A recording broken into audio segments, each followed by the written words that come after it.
welcome back to Yes We Homeschool. I'm Stephanie and I am a homeschool mom to 3 kids, ages now 4. He just turned 4 last week, 8 and 13. Today I am going to be giving you a review on our language arts program that we're using with my 3rd grade little girl, and we've absolutely loved it. The best part about this review is that I get to collaborate with 2 seasoned YouTube mamas, and I'm honored to be a part of that. One of them you'll be familiar with because I've collaborated with her before. She's Kristie over at These Little Sprouts. And if you look at her about on her YouTube channel, she writes that she's raising these little sprouts, and you can find anything on her YouTube from motherhood to homeschool to lifestyle. I'll also provide for you her Instagram account, and she is very sweet. You can head over and say hello to her. Then the second mama that I am collaborating with, I've only recently discovered on social media thanks to Kristie, and that is Tasha. And I love her YouTube name, Tasha Pivots.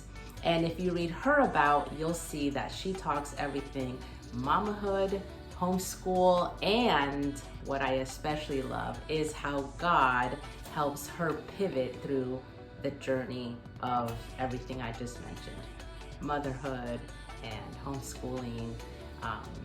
So please make sure you check out their reviews on Lightning Literature. It is a curriculum that I don't think a lot of people know about. So the fact that Kristie was able to put all 3 of us together to do a review for you is actually really exciting. So let's get started. Let's talk language arts. We had, me and my daughter, okay, this is the program I use with my daughter. We had been using master books. But as she became much more comfortable with reading and really enjoys reading, I was needing something that I could be involved in other than just me reading aloud to her. I felt like there was something missing. I needed to connect it. Insert Lightning Literature, because what they do is that they use books to support a comprehensive language arts program. And that includes grammar mechanics and literature and composition, okay? So let me share with you the books that she will have read by the end of the school year. I know, at least for me, I would have not read these many books with her had I not picked this curriculum. And these are very rich living books. Let me show you. The first book that we read, we've already gone through a few. The first one that we read was Sarah, Plain and Tall. Then we read Rickshaw Girl. And we just finished Charlie and the Chocolate Factory, a classic, and we watched the movie. It was great. Next, for a week, we're going to spend some time on poetry, and it's the Random House Book of Poetry for Children. So we won't go through the whole thing. I looked at the teacher's guide, and it's about a week's worth of poems. Then, now here I may not be in order, but I think the next one is Ramona and Her Father.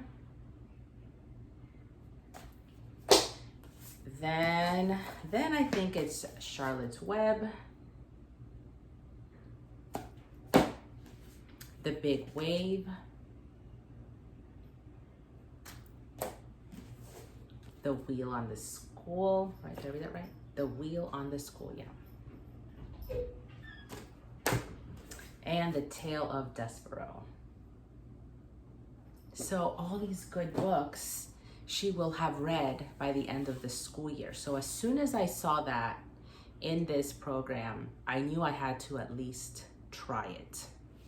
So we're about 8 weeks in now, with almost 2 weeks off, 1 week scheduled, and the most of half a week, a little over half a week, she was really sick. So it comes with 2 books. It comes with the teacher's guide. She's in grade 3, okay? That's the teacher's guide. And then it comes with a student workbook. What I did, and what I do with most of these student workbooks, unless they're spiral bound, is I tear the pages out and I put them into a 3-ring binder to make it easier for her to write. Or we can just easily take it out and then she can write and we can put it right back in. So that's just a homeschooling tip that works for us really well. So let me take you through what a lesson would look like.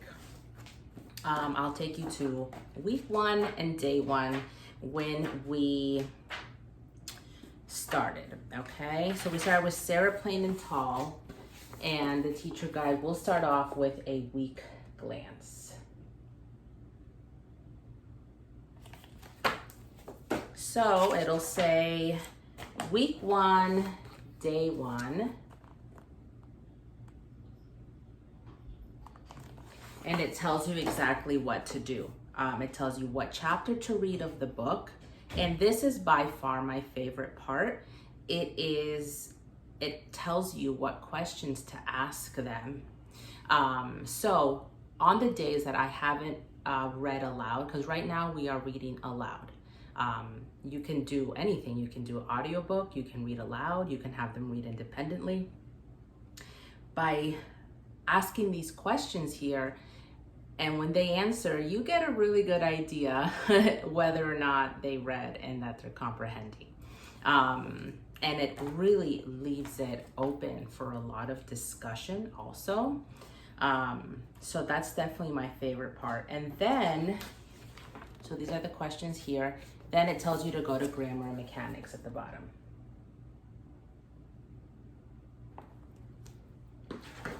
So the student would open up their workbook to day 1, grammar and mechanics, and on this particular day, she learned about nouns. And so all the examples of the people, places, and things are words that she read in the book, in Sarah Plain and Tall.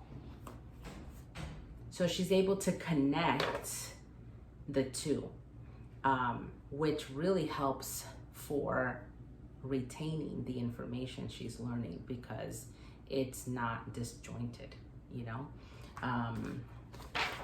So there you have the first day.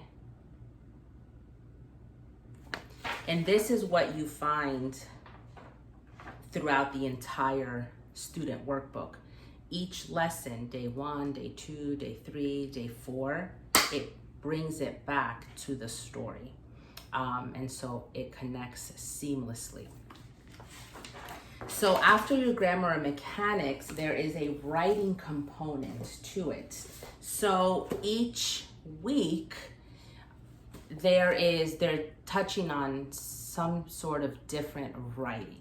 Now here's where my review is probably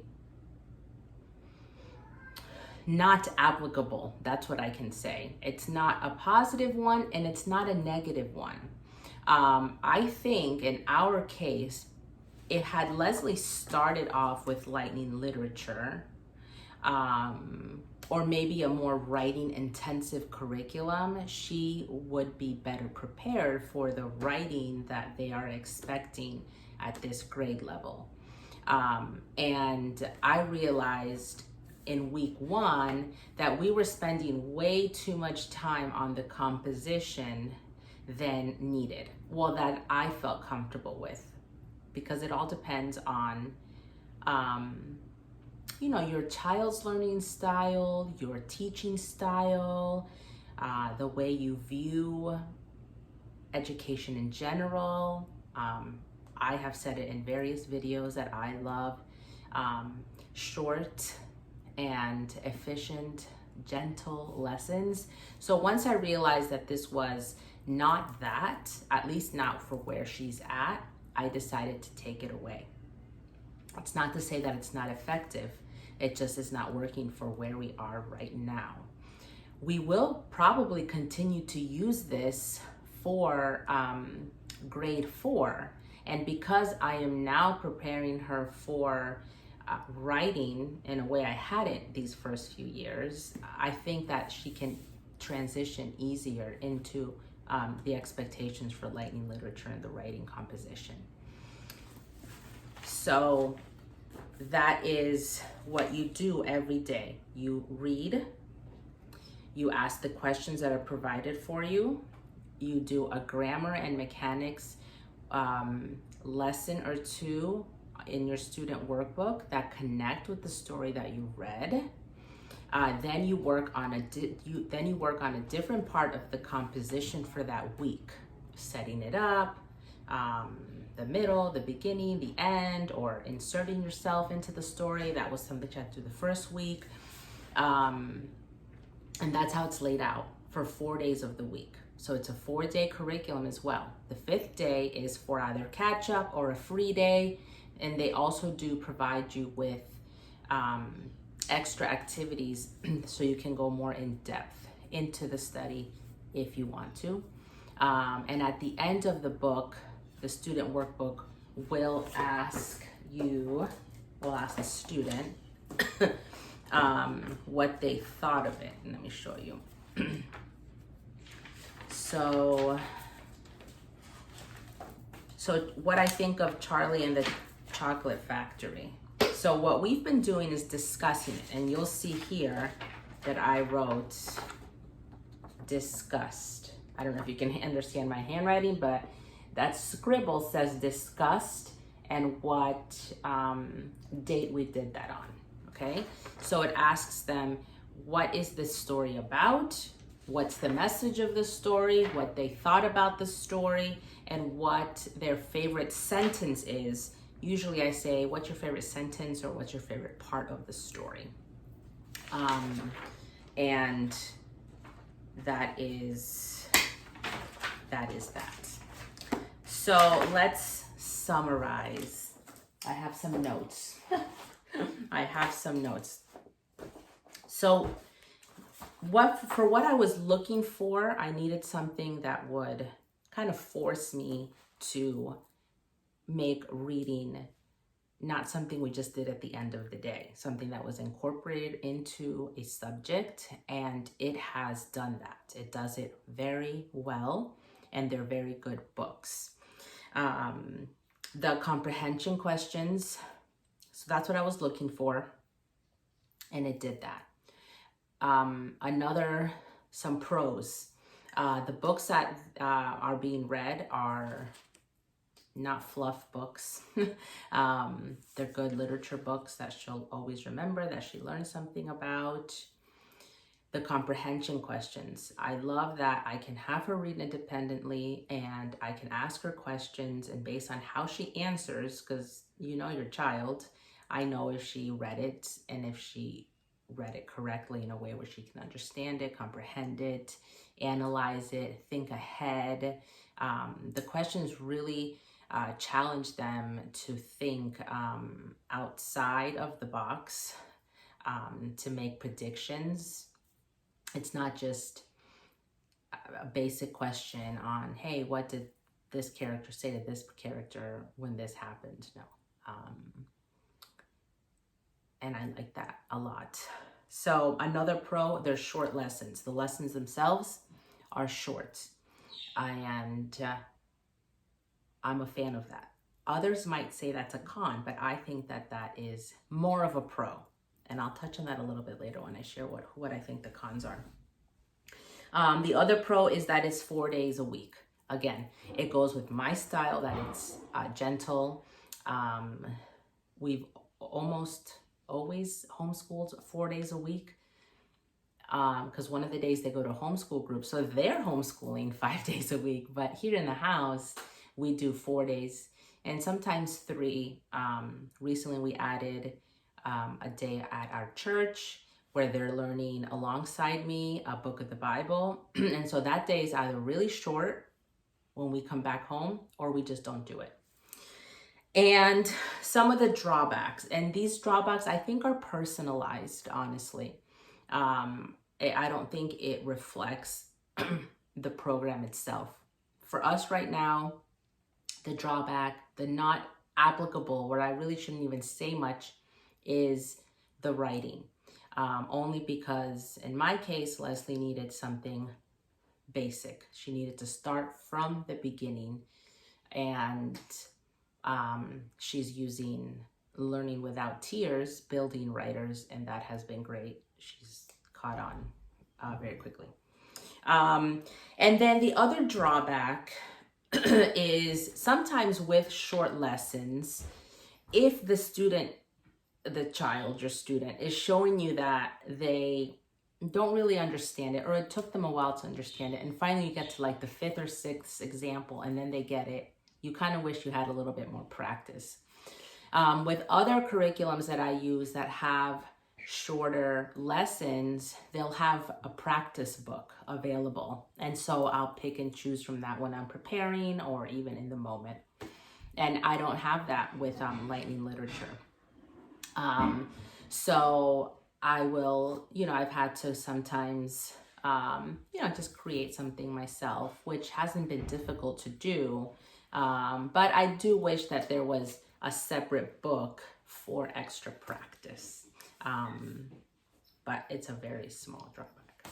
So there you have it. There is my Lightning Literature for grade 3 review. Now, when you make a review like on a website, it says, would you recommend this to somebody? And absolutely, I would recommend this to somebody who's looking for a language arts program that is based off of literature. If you're looking for that, or if you're curious about it, then this is what you want to do, because it's very effective and it also teaches them the grammar. It does a very good job of teaching those concepts, explains it clearly. We've been able to understand it, work through it, and that's it. So I give it a thumbs up. Thank you for being here. Don't forget to hit that subscribe button if you want more videos like this where I'm reviewing homeschooling material. Sometimes I'll share with you a little bit of my life, which I did in my most recent video from yesterday as well. If you want to check that out, I'll link it below. Don't forget to check out Kristie over at These Little Sprouts and Tasha over at Tasha Pivots.